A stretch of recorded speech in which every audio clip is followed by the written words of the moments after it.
This is going to be me going over my Crye Spc. This is just going to be an overview of the carrier. There's going to be nothing on it except for some stuff that I just can't really remove. I don't necessarily have a script for this, so let's just get right into it. This is a Crye Spc. Large plate bags, medium sappy plates. They're dummy plates pretty much, or trainers. And then I also do have the Crye Cummerbund with it instead of the XL Equinox. So first I'm going to be going over the purpose and where this fits in with other Crye carriers and pretty much every other carrier on the market. So this is a structural plate carrier, which means it does have a layer of Tegris in the Cummerbund if you buy the OEM one, and that is supposed to give structure to it, make it so you can more easily carry loads similar to the ABS. Not as much load for as long as you can carry it with the ABS, but something in the middle of the JPC and the ABS. JPC is a jumpable plate carrier. It's not really supposed to have a lot of stuff on it, but people still do load it down. And then the ABS is kind of just like supposed to be carrying a bunch of stuff, a big boy. Yeah, so this fits in between both of those carriers. Compared to stuff like the FCPC, Perez Designs, Spirited Systems LV120, and a lot of carriers of that style, this does have some more strong suits, but also does have some downsides. In my opinion, this is one of the best carriers out right now for my purpose. The only other carrier that would be better than this is probably the LV120, which I might be switching to. So some other stuff that I want to go over. This carrier is primarily made for maritime operations, but a lot of other people do use it for a lot of other things just because it's such a great carrier. As you can see, it's got some cuts in it for maritime stuff. It's got drainage mesh. It's made of material, so it doesn't absorb a lot of water. This carrier came out, I think, around 2019. I don't know, they don't have a release date, but I think 2019 is when it came out, maybe a little bit earlier. Correct me if I'm wrong in the comment section. Getting all that out of the way, we're going to be starting off at the shoulders. We're going to be coming down, and I'm going to pick a side, and we're going to go around. At the shoulders here, compared to the JPC, which is the carrier that's the most similar to it, these shoulders are a little bit thinner, I would say. The JPC shoulders are very bulky, but these ones, if I were to take them off for you real quick, these are made out of a tweave, so it does give you a little bit of stretch right there, as you can see. Not a lot, but it is enough so when I'm running a Camelback style hydration hose under it and even some calm stuff, it's just fine. These are just shoulder covers. There's no padding in there whatsoever. They're not a trifold either. They're just go like that, and they're on. These are nice. You don't really need to run shoulders with the SPC. I run 20 pounds of stuff on it. I don't need to run shoulder pads. It doesn't dig into my shoulders at all, even after a long time of wearing it or getting dragged in it or anything. Doesn't, affect me. You can see stitching on there is pretty okay. I won't call it the best, but yeah, it's multicam.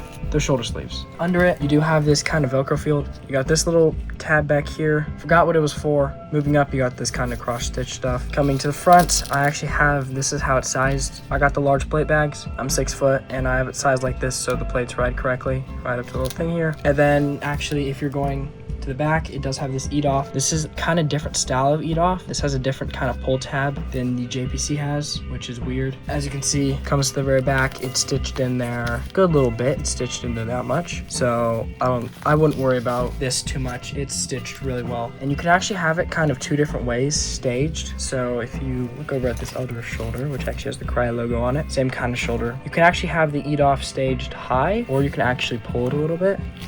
As you can see, well, you actually can't see. Let me just pull it a little bit. It'll start to kind of like funnel in strap, and then you can actually have it a little bit lower. So it really depends. I don't like having it lower. I like having it higher. And as long as it sticks out like here, this much, kind of, and it's on the top, it will fall in like that. As long as it sticks out up here, I'm fine when I shoulder my weapon, but I can definitely tell if it's inside the little thing and I shoulder it because it hurts a little bit. But it's fine. It doesn't really do anything. It's not as invasive as tubes or like a mini Cobra buckle, but then again, you don't have the accessibility as much as tubes or a mini Cobra buckle. So that's really it. If you look at the shoulders here, these, compared to the JPC, a lot of people call this the JPC 3.0. These shoulders are literally part of the body of the carrier. So they're not sewn on, and they're also not made out of Hypalon. They're made out of the Airlight that this is made out of. So that means that they're not going to rip, and they're not going to give you JPC sag. You're getting better shoulders, which is one of the main things that they updated on this, because Teflon sucks because it stretches out and it rips if you use it a bunch. If you normally use a JPC, I don't think it's going to happen to you, but it depends on if you're a hard use person, and I think this is better for hard use. So moving down, you have this really nice stitch. This is for all your chest rigs. So this can take repair buckles for something like the Mark V chest rig, which I will get out right now.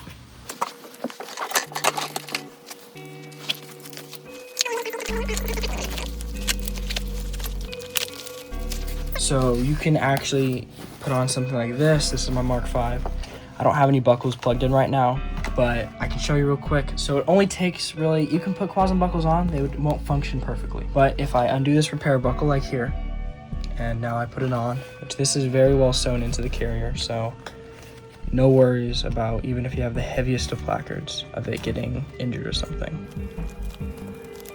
So there's how it looks in. If you want to fix how high the placard sits, because on Crye's, once I show you actually, you'll see how high the placard sits, the Mark V, even though it has the adjustments on here.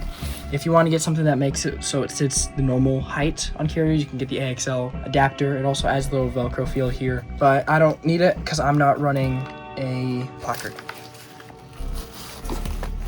Fits a Mark V.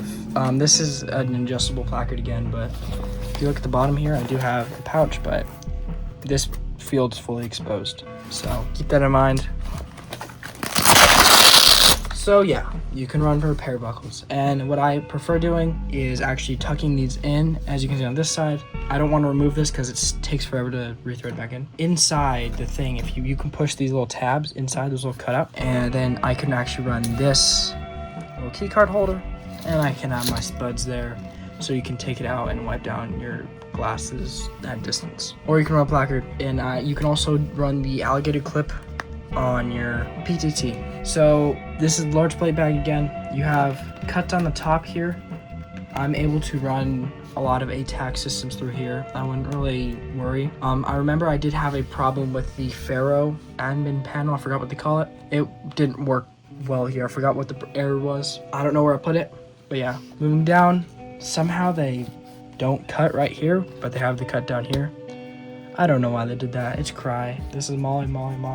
Then there's a hole here. It's laser cut. And then come down here, you got your 4-finger tuck tab system. There's no internal pocket, but you can run something like the Strategic TRMP for Crye with the 4-finger tuck tabs, which is what I do run.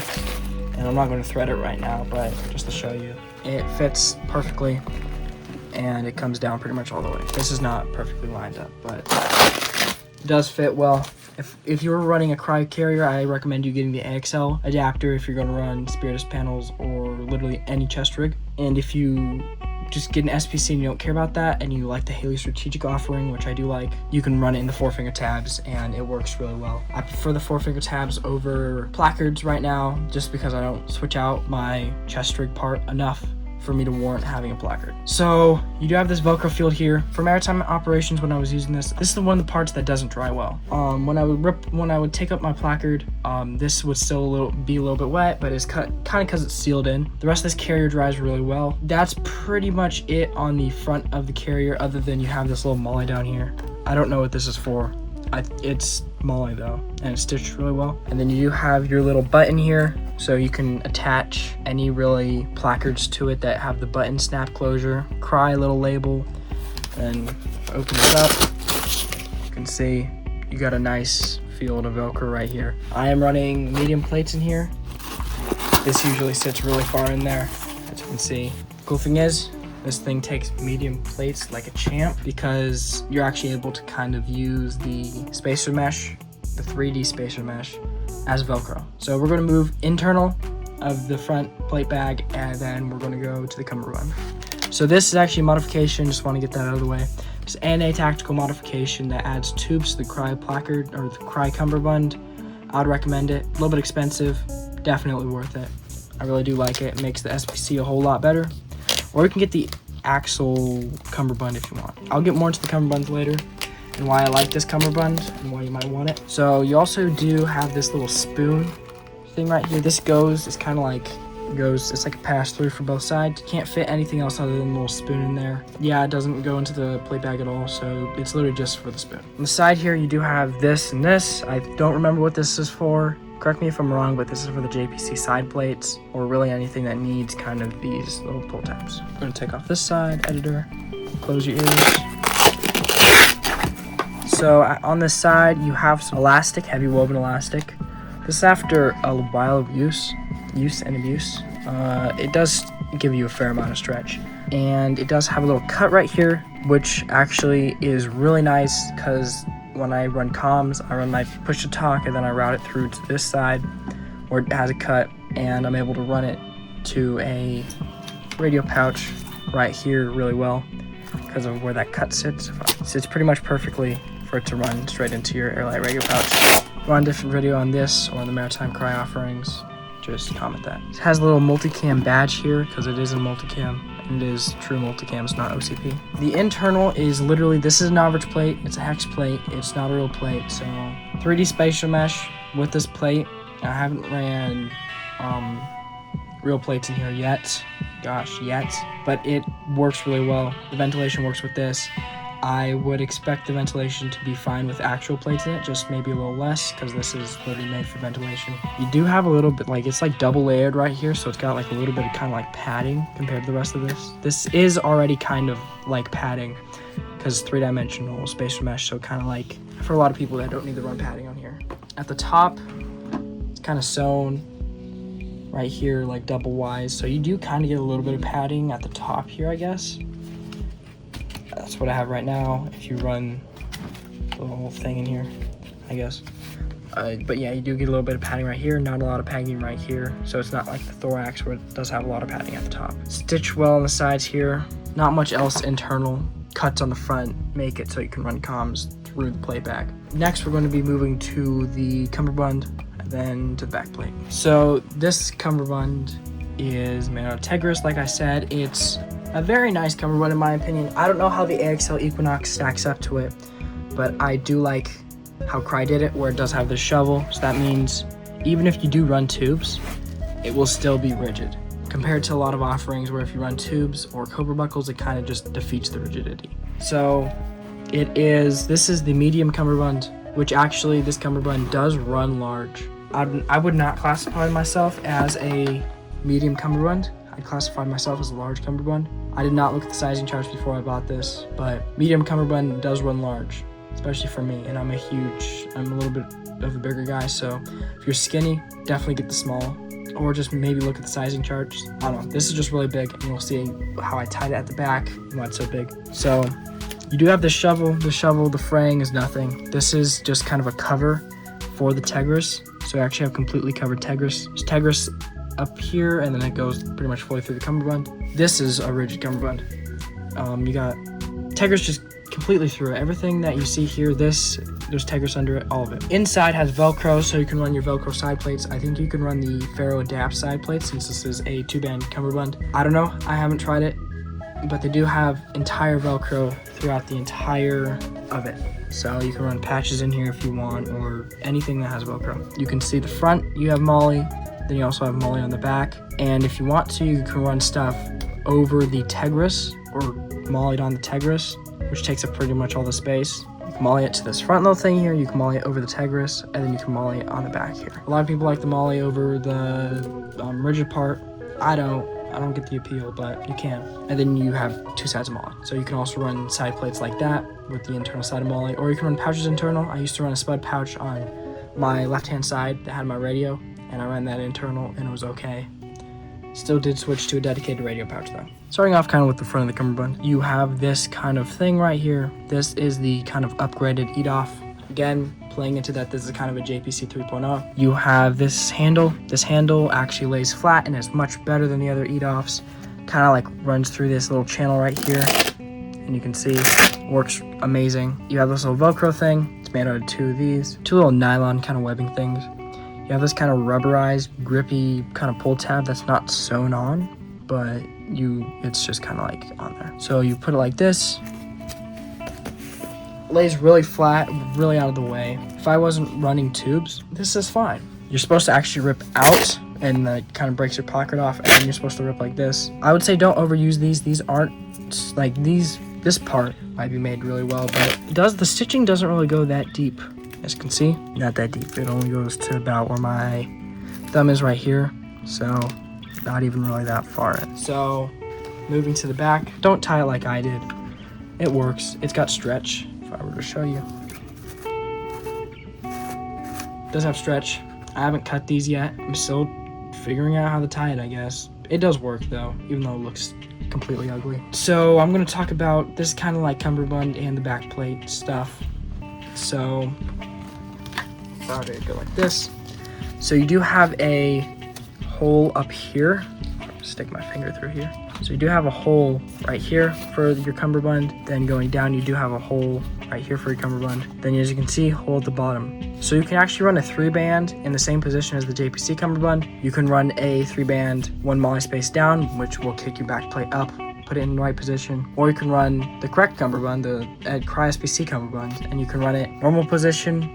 You can run it in the very high position if you want your back plate extra low because you like getting shot and dying. Or you can run it in the lowest position, kicking that back plate to where you need it, which is what I have now. And you do kind of, it's just these little loops at the bottom, which you can tie your Cummerbund on. It does kind of like, I would say sacrifice some of the rigidity. I don't feel it when I'm wearing it, that it sacrifices the rigidity, but it looks like it does. All right, now moving kind of to the back plate bag. You do again have your slits in your heavy woven elastic. You do again have whatever these loops are for, but then again, you have 2 of them. The more the merrier. You have zips that are compatible with Crye back panels. I have a large plate bag, and then I have a small medium Crye back panel that I used to use on my old stuff. I don't use it anymore. You would have to order a large back panel for this large plate bag. And then you have some pretty nice stitching. Then this back is just recognizable anywhere, especially if you ever like played any games that have the SPC in them. It's so recognizable.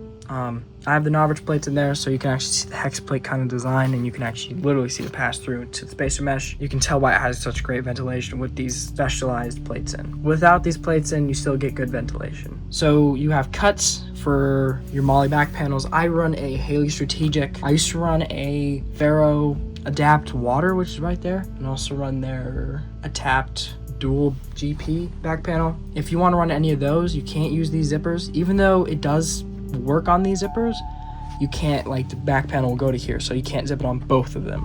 So you will actually have to buy from Faro's website their molly zippers that they made especially for the Slickster. You would just have to molly them onto here and then zip your back panel on there. You have Velcro here, here, and here. You can run your 3x5s on it. Didn't do this test for the front side, but 3x5s work on it fine. Here's your 2x3s. Not as good, but you can still run them. It is color match Velcro, which is really nice.